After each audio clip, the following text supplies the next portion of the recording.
अभी तक हमने ध्यानाकर्षण मॉड्यूल के भाग 1, भाग 2 और भाग 3 पर चर्चा की है। हर भाग एक दूसरे से जुड़ा है, अतः आपसे निवेदन है कि जब भी आप मॉड्यूल को पढ़ें तो क्रमवार अवश्य पढ़ें। तीनों मॉड्यूलों में जो मुख्य सिद्धांत थे वो हम पढ़ चुके हैं। अब इन सिद्धांतों को विद्यालय में प्रैक्टिकली कैसे अप्लाई करना है या इसका इम्प्लीमेंट कैसे करना है, ये सब हम भाग 4 में जानेंगे। ध्यानाकर्षण मॉड्यूल के भाग 4 में जिन बिंदुओं पर हम चर्चा करेंगे वो इस प्रकार है।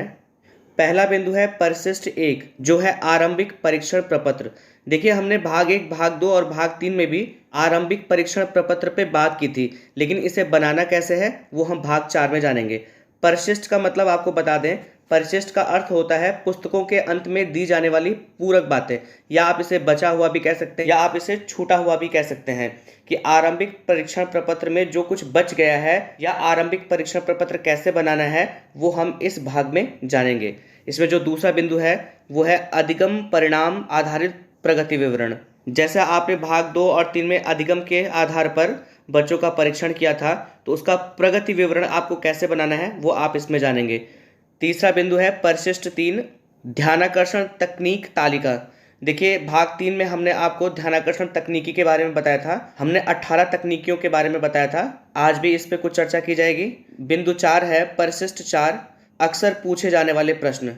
देखिए, अलग अलग मॉड्यूल पे, अलग अलग प्रशिक्षणों पे अध्यापकों के बहुत सारे प्रश्न होते हैं जो वो पूछना चाहते हैं, तो उसमें से कई प्रश्नों के उत्तर आपको परिशिष्ट 4 में मिलेंगे। और इसी तरह से जो अंतिम बिंदु है वो है परिशिष्ट 5, ध्यानाकर्षण शिविर हेतु समय सारणी। इस पर चर्चा हम भाग 3 पे भी कर चुके हैं, लेकिन आज भी आपको इसके बारे में बताया जाएगा। आइए भाग 4 के हर बिंदु पर चर्चा की जाए। सबसे पहला बिंदु है परिशिष्ट 1, जो है आरंभिक आकलन, या आप इसे आधारभूत असेसमेंट भी कह सकते हैं, परीक्षण प्रपत्र के नमूने। कि आरंभिक आकलन परीक्षण प्रपत्र का नमूना कैसे होगा, आपको इसे कैसे बनाना है वो यहाँ पर दिखाया गया है। सबसे पहला नमूना है कक्षा 3 के लिए और विषय हिंदी के लिए है। इसमें मैं आपको एक बात बता दूं कि आपको हर कक्षा और हर विषय के लिए आरंभिक आकलन परीक्षण प्रपत्र बनाना है, जो सब यहाँ पर दिया हुआ भी है। तो देखिए, कक्षा 3 में जो विषय हिंदी में जो आपका आरंभिक आकलन परीक्षण प्रपत्र होगा, उसमें प्रश्नों के प्रकार किस तरह से होंगे, किस तरह के प्रश्न रखने हैं, या आप इन्हें भी रख सकते हैं। इसमें पहला प्रश्न है नीचे दिए गए वर्णों को पढ़िए। देखिए, इस टाइप से आप कुछ वर्ण लिख देंगे और उसके आधार पर एक प्रश्न बनाएंगे कि इन वर्णों को बच्चों को पढ़ना है। दूसरा प्रश्न है नीचे दिए गए शब्दों को पढ़िए। जैसे यहाँ पर कल, मन, हर, नल, हल, चल है, तो ऐसे ही शब्दों से आप प्रश्न बना सकते हैं और बच्चों को इन्हें पढ़ने के लिए कहा जाएगा। तीसरा प्रश्न है नीचे एक चित्र दिया गया है, बताइए कि चित्र में क्या क्या हो रहा है। यही चित्र भी आप रख सकते हैं या कोई और चित्र भी रख सकते हैं और उस पर प्रश्न बना सकते हैं कि इस चित्र में क्या क्या हो रहा है, ये बच्चों को अपने शब्दों में बताना है। चौथा प्रश्न है नीचे दिए गए अक्षरों को मिलाकर शब्द बनाइए और लिखिए। जैसे यहाँ पर क, ल को मिला के शब्द बनाना है और उसके बाद उसको लिखना है। ऐसे जो अन्य वर्णों से मिला के जो शब्द हैं वो बनाने हैं बच्चों को। अगला प्रश्न है पांचवा प्रश्न, नीचे दिए गए शब्दों को पढ़िए। जैसे इसमें रेल, मामी, चाची, मेल, केला, किताब, इस तरह के आपको मात्रा वाले शब्द बनाने हैं और बच्चों को इनको पढ़ने के लिए कहना है। इसी तरह से इसमें जो छठवां सवाल है वो ये है, सुनकर शब्दों को लिखिए। शिक्षक निम्नांकित शब्दों को अलग से अपनी डायरी में लिख लें।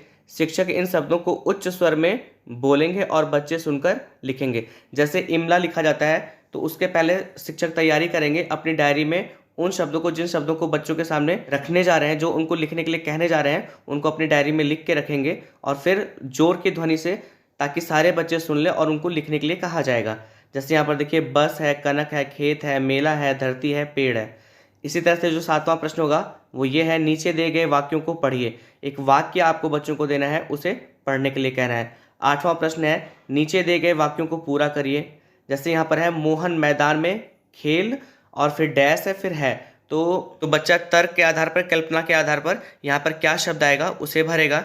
ऐसे जो दूसरा प्रश्न आप बना सकते हैं, सुनीता कक्षा 2 में, और डैश है, फिर यहाँ पर बच्चा भरेगा। फिर अगला है इसमें, कैलाश अपने मित्र राकेश के साथ डैश घूमने गया। तो इस टाइप से आप प्रश्न बना सकते हैं, fill in the blanks type के हिंदी में। अगला प्रश्न है नौवां प्रश्न, नीचे दिए गए शब्दों के विलोम शब्द लिखिए। जैसे दिन का विलोम, छोटा, काला, कम, अंदर। तो देखिए, ये जो प्रश्न बने हुए हैं इनका एक आधार है कि कक्षा 1 का बच्चा जो है वो इन प्रश्नों को जानता है। उसका जो अधिगम स्तर है, उसके अधिगम स्तर के लेवल पे ये प्रश्न बनाए गए हैं, जिसके आधार पे आप आरंभिक परीक्षण प्रपत्र बना सकते हैं। तो ये तो हमने कक्षा 1 की हिंदी की बात की। अब अगर आप नीचे आएंगे, देखिए इसमें आपका शॉर्ट आंसर टाइप भी क्वेश्चन होंगे। तो इस तरह से आपको एक आरंभिक परीक्षण प्रपत्र बनाना है। अब इसी तरह से देखिए कक्षा 6 में जो गणित है उसके लिए एक आरंभिक परीक्षण प्रपत्र बना हुआ है। इसमें देखिए लिखा हुआ है, नीचे दिए गए पैटर्न को पूरा करो। कि जिस पैटर्न में संख्याएं हैं उसमें जो खाली स्थान में संख्याएं उनको भरना है। जैसे 7 है, 14 है, 21 है, फिर 2 खाना छोड़ा है, फिर 42 है। तो जिस पैटर्न में यानी कि जिस क्रम में ये संख्याएं यहाँ पर है उसी क्रम में बच्चों से आपको एक प्रश्न बनाकर ये पूछना है कि इन खाली स्थानों में कौन से संख्याएं आएंगी। दूसरा सवाल है, हल करके लिखिए। 2 में 5 जोड़ना है, फिर लिखना है आपको हल करके लिखिए। तो इस तरह से आप हल करने वाले प्रश्न भी बना सकते हैं। फिर अगला प्रश्न है, हल कीजिए। यहाँ पर गुणा पर आधारित सवाल है। चौथा प्रश्न है, संख्याएं 68, 71, 84, 90 व 63 में सम और विषम संख्याएं छांट कर लिखिए। तो देखिए सम संख्याओं के सामने सम संख्या और विषम संख्याओं के सामने विषम संख्याएं बच्चे लिखेंगे। ऐसा ही पांचवा सवाल है, दो संख्याओं का योगफल 8840 है। यदि एक संख्या 3240 है तो दूसरी संख्या क्या होगी। और फिर यहाँ पर ये मल्टीपल चॉइस टाइप क्वेश्चन बना सकते हैं आप। उसके 4 ऑप्शन दे सकते हैं या 5 ऑप्शन दे सकते हैं और बच्चा जो ऑप्शन सही होगा उसे यहाँ पर टिक करेगा। तो इस तरह से आप गणित के लिए भी आरंभिक परीक्षण प्रपत्र बना सकते हैं। तो ये परीक्षण प्रपत्र आपको हर कक्षा और हर विषय के लिए बनाना है। मैं आपको दिखा देता हूँ कि अलग अलग कक्षाओं में अलग अलग विषय के आरंभिक परीक्षण प्रपत्र कैसे बने हुए हैं। तो देखिए अभी तक हम कक्षा 6 की गणित देख रहे थे। ये देखिए कक्षा 6 की गणित के प्रश्न हैं। ऐसे अगर हम नीचे आएंगे तो देखिए ये देखिए आरंभिक परीक्षण प्रपत्र है कक्षा 8 का विज्ञान विषय के लिए। इस टाइप से ये प्रश्न बने हुए हैं। ऐसे ही अगर आप नीचे आएंगे तो देखिए ये देखिए आरंभिक परीक्षण प्रपत्र है कक्षा 4 विषय अंग्रेजी के लिए। इस टाइप के प्रश्न बनाए जा सकते हैं। आप इस मॉड्यूल को देखेंगे तो आपको सब अच्छे से समझ में आ जाएगा। क्योंकि मैं सब पे चर्चा करूंगा तो वीडियो काफ़ी लंबा हो जाएगा। अब आइए बात करते हैं परिशिष्ट 2 की, जो है अधिगम परिणाम आधारित प्रगति विवरण। हर कक्षा और हर विषय में कुछ निर्धारित लर्निंग आउटकम होते हैं जिसकी जानकारी उस कक्षा के बच्चों को होनी चाहिए। इसी पर आधारित है परिशिष्ट 2 और जिसका शीर्षक है अधिगम परिणाम आधारित प्रगति विवरण। देखिए हर कक्षा और हर विषय में कुछ लर्निंग आउटकम्स ऐसे होते हैं कि उस कक्षा के आधार पर वो जो लर्निंग आउटकम्स हैं उनकी जानकारी बच्चों को होनी चाहिए। इसी के आधार पर यहाँ पर अधिगम परिणाम आधारित प्रगति विवरण बनाना है। ये भी हर कक्षा और हर विषय के लिए अलग अलग बनेगा। तो इस टाइप से आपको बनाना है। इसमें सबसे पहले विद्यालय का नाम होगा, फिर विद्यार्थी का नाम होगा, फिर शैक्षणिक सत्र होगा। इसमें देखिए सबसे पहला है विषय भाषा हिंदी कक्षा 1 कि कक्षा 1 के लिए जो विषय है हिंदी उस पर जो अधिगम परिणाम आधारित प्रगति विवरण है वो बना हुआ है। तो इसमें देखिए सबसे पहले क्रम संख्या है, फिर प्रमुख अधिगम परिणाम है यानी कि लर्निंग आउटकम्स हैं, फिर जो अंतिम कॉलम है उसमें देखिए अधिगम परिणाम प्राप्ति की स्थिति कि जो लर्निंग आउटकम्स है उनकी प्राप्ति की स्थिति क्या है। उसमें सबसे पहला कॉलम बना है पूर्ण रूप से, फिर आंशिक रूप से, फिर नगण्य। तो देखिए जैसे सबसे पहला वाला जो लर्निंग आउटकम है वो ये लिखा हुआ है कि बच्चे कक्षा में उपलब्ध चित्र, फ्लैश कार्ड, पोस्टर्स, चार्ट को देखकर बातचीत करते हैं। अब ये प्रश्न आपको सभी बच्चों से पूछना है। तो अगर सभी बच्चे इसका जवाब दे देते हैं तो यहाँ पर देखिए जो पहला कॉलम है पूर्ण रूप से, तो जितनी बच्चों की संख्या है वो यहाँ पे डालनी है। अगर आधे बच्चे देते हैं तो वो संख्या आपको इस पूर्ण रूप से वाले कॉलम में डालना है। जितने बच्चे इसका जो उत्तर है वो आंशिक रूप से देते हैं उनकी संख्या यहाँ पे डालनी है। अगर कोई भी बच्चा इसका उत्तर नहीं दे पाता है तो यहाँ पर नगण्य के नीचे आपको वो संख्या डालनी है। जैसे किसी कक्षा में 20 बच्चे हैं तो अगर 10 बच्चे इस सवाल का जवाब दे देते हैं तो पूर्ण रूप से वाले कॉलम में 10 आ जाएगा, आंशिक रूप से वाले कॉलम में 10 आ जाएगा और नगण्य में 0 आ जाएगा। यानी कि 10 बच्चे आंशिक रूप से इसका उत्तर देते हैं, 10 बच्चे इसका पूर्ण रूप से उत्तर देते हैं और कोई बच्चा ऐसा नहीं है कि जो जवाब न दे पाए तो नगण्य वाले कॉलम में कितना आ जाएगा, 0 आ जाएगा। तो कक्षा 1 भाषा के लिए जो अधिगम परिणाम आधारित प्रगति विवरण होगा उसमें प्रश्नों के प्रकार इस टाइप से होंगे। देखिए 1 प्रश्न है, 2 प्रश्न है, 3 प्रश्न है, 4 प्रश्न है ना। तो इस टाइप से आप प्रश्नों को रख सकते हैं और जितने बच्चे उसका जवाब देते हैं वो आप उनकी संख्या के आधार पर पूर्ण रूप से, आंशिक रूप से और नगण्य वाले कॉलम में आपको वो संख्याएं भरनी है। ऐसे देखिए नीचे कक्षा 2 के लिए विषय हिंदी के लिए अधिगम परिणाम आधारित जो प्रगति विवरण है वो बना हुआ है। ऐसे देखिए अब नीचे आते हैं तो कक्षा 3 के लिए हिंदी विषय है, फिर कक्षा 4 के लिए है, फिर कक्षा 5 के लिए है, फिर कक्षा 6 के लिए है, फिर कक्षा 7 के लिए है और फिर कक्षा 8 के लिए है। अब देखिए विषय बदलेगा अब देखिए कक्षा 1 की गणित आ गई, फिर ऐसी कक्षा 2 की गणित, 3 की गणित, तो इसी टाइप से सभी विषयों के लिए और सभी कक्षाओं के लिए आपको अधिगम परिणाम आधारित प्रगति विवरण बनाना है। अब आइए अगले बिंदु पर बात की जाए, जो है परिशिष्ट 3 और जिसका शीर्षक है ध्यानाकर्षण तकनीक तालिका। देखिए भाग 3 में हमने आपको 18 ध्यानाकर्षण तकनीकियों के बारे में बताया गया था। तो देखिए यहाँ पे 3 कॉलम बने हैं। पहला कॉलम है क्रम संख्या का, दूसरा कॉलम है ध्यानाकर्षण तकनीक या तरीके, और जो तीसरा कॉलम है उसमें लिखा है संभावित परिणाम ऑब्लिक लाभ। अब देखिए अगर आप इन क्रम संख्याओं को गिनेंगे तो देखिए 1 है, 2 है, 3 है, 4 है। ऐसे आप जब नीचे आएंगे तो देखिए टोटल जो आपके पास शिक्षण तकनीकियां हैं वो कितनी है, 18 है। देखिए प्रोजेक्ट कार्य सबसे लास्ट में है। तो देखिए जो पहली शिक्षण तकनीकी है वो है संसाधनों से पूर्ण कक्षा कक्ष का वातावरण। इसमें पहला बिंदु है प्रिंट रिच कक्ष, जहां बच्चों को पढ़ने व चर्चा करने के तमाम अवसर मिले। और दूसरा बिंदु है विषयगत संसाधनों ऑब्लिक टीएलएम की उपलब्धता, और इनके परिप्रेक्ष्य में जो संभावित परिणाम या लाभ होंगे वो क्या होंगे, कि अगर कोई कक्षा कक्ष संसाधनों से पूर्ण हो तो उसके क्या संभावित परिणाम हो सकते हैं, क्या लाभ हो सकते हैं, वो यहाँ पर दर्शाया गया है। जैसे देखिए सबसे पहला क्या था, प्रिंट रिच कक्ष, जहां बच्चों को पढ़ने व चर्चा करने के तमाम अवसर मिलते हैं। तो इसका लाभ क्या होगा, इसका लाभ ये होगा बच्चे विभिन्न संसाधनों का उपयोग करके आनंददायक तरीके से सीखेंगे। और जो दूसरा है विषयगत संसाधनों टीएलएम की उपलब्धता, तो इससे क्या लाभ होगा, इससे लाभ सामने लिखा हुआ है, शिक्षकों को गतिविधियां कराने के लिए आवश्यक संसाधन कक्षा में ही उपलब्ध होंगे, जिससे सीखना और सिखाना सुगम हो जाएगा। तो इसी तरह से देखिए जो दूसरी तकनीकी है कक्षा प्रबंधन बैठक व्यवस्था, कि किसी कक्षा का प्रबंधन क्या हो सकता है, कैसे कैसे बच्चों को बिठाया जा सकता है, उसके क्या क्या लाभ होंगे। तो देखिए बैठक व्यवस्था के बिंदु 1, 2, 3, 4 यहाँ पर है, और उनसे क्या लाभ होने वाला है वो सामने लिखा हुआ है।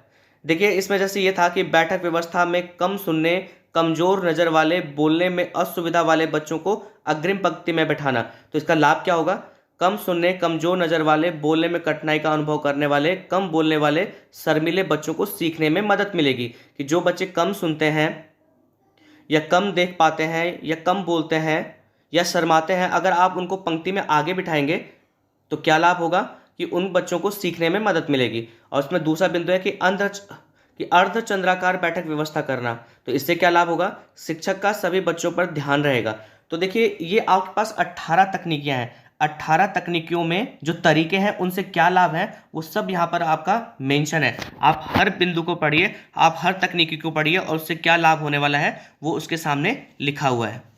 अब आइए बात करते हैं परिशिष्ट 4 की, अक्सर पूछे जाने वाले प्रश्न। कि अधिकतर शिक्षकों के मन में जो प्रश्न होते हैं उनके क्या संभव जवाब होने चाहिए वो यहाँ पर लिखे हुए हैं। जैसे देखिए इसमें पहला प्रश्न है कि ध्यानाकर्षण शिविर सामान्य कक्षा शिक्षण से किस तरह से अलग है। कि जो 50 बच्चों के ग्रुप का एक ध्यानाकर्षण शिविर बनता है वो सामान्य कक्षा से किस तरह से भिन्न है। तो इसका जवाब यहाँ पर लिखा हुआ है कि ध्यानाकर्षण शिविर विशेष रूप से उन बच्चों के लिए है जिनका अधिगम स्तर उनकी कक्षा के अनुरूप नहीं है। एक तरह से ये रेमेडियल टीचिंग है।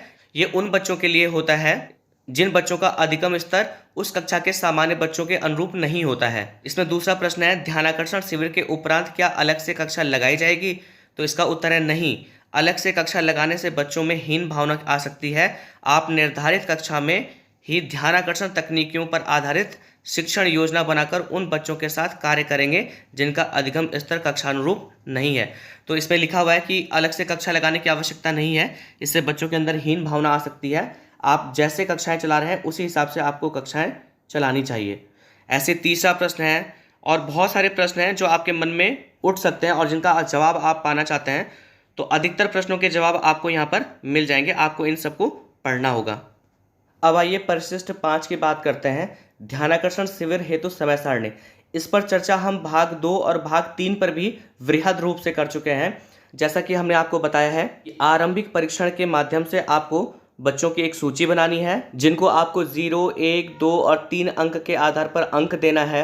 उसके बाद उनके 3 ग्रुप बनाने हैं। वो ग्रुप होंगे group A, group B, group C. Group A में वो बच्चे आएंगे जिन्हें 3 अंक प्राप्त हुए हैं। ग्रुप बी में वो बच्चे आएंगे जिन्हें 1 और 2 अंक प्राप्त हुए हैं। और ग्रुप सी में वो बच्चे आएंगे जिन्हें 0 अंक प्राप्त हुए हैं। फिर इन तीनों ग्रुप का आपको एक समय सारणी बनाना है। वो समय सारणी देखिए यहाँ पे बनी हुई है। भाग 2 पर हमने इसमें बहुत अच्छी चर्चा की थी, इसीलिए मैं आपसे कह रहा हूँ कि आपको अगर इस मॉड्यूल को समझना है तो क्रमवार इसे पढ़ना होगा, आपको सारे भागों को क्रमवार पढ़ना होगा, तभी आप इस मॉड्यूल को ढंग से समझ पाएंगे। ये पूरे 50 कार्य दिवस की योजना होगी, जिसमें हमने पहले कॉलम में बताया था आपको कि समूह का कॉलम होगा, जो दूसरा कॉलम होगा वो होगा प्रार्थना सभा 7:45 से 8 बजे का, फिर प्रथम वादन होगा। ग्रुप ए के लिए जो प्रथम वादन में विषय होगा वो गणित होगा। ग्रुप बी के लिए जो प्रथम वादन में विषय होगा वो होगा अंग्रेजी संस्कृत। ग्रुप सी के लिए जो प्रथम वादन में विषय होगा वो गणित होगा। ऐसे द्वितीय वादन होगा, मध्यावकाश होगा, तृतीय वादन होगा, चतुर्थ वादन होगा, फिर संध्याकालीन सभा लगेगी। तो ये पूरे 50 दिन की कार्य योजना है और तीनों ग्रुप के आधार पर इसको बनाया गया है। फिर भाग 3 में हम पहले ही आपको बता चुके हैं, ध्यानाकर्षण शिविर का जो साप्ताहिक शिक्षण तकनीकियों के प्रयोग की कार्य योजना होगी वो इस टाइप से होगी। ये सप्ताह वाइज होगा और जो 18 तकनीकियां हैं उनके आधार पर ये एक समय सारणी बनेगी, जिसमें पहला जो कॉलम होगा वो अवधि का होगा, दूसरा कॉलम होगा कक्षा शिक्षण के लिए चयनित तकनीकी, और जो तीसरा कॉलम होगा वो होगा लर्निंग आउटकम का।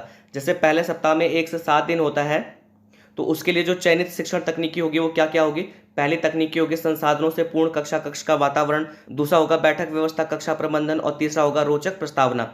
कि सबसे पहले प्रथम सप्ताह में आपको इन तीनों तकनीकियों का इस्तेमाल करना है और इससे संबंधित जो लर्निंग आउटकम होगा वो शिक्षक स्वयं चयन करेगा। ऐसे द्वितीय सप्ताह में, तृतीय सप्ताह में, चौथे सप्ताह में आपको कौन से शिक्षण तकनीकी का इस्तेमाल करना है और किस लर्निंग आउटकम के लिए करना है, उसके लिए एक समय सारणी आपको इस हिसाब से बनानी है। देखिए, ध्यानाकर्षण मॉड्यूल का जो भाग 4 है वो भाग 1, 2 और 3 का निचोड़ है, उसका रिजल्ट है। तो इसको जानने के लिए आपको भाग 1, 2 और 3 को अवश्य पढ़ना होगा। मैं आशा करता हूं कि आपको ये वीडियो पसंद आया होगा। आप सभी लोगों का बहुत बहुत धन्यवाद।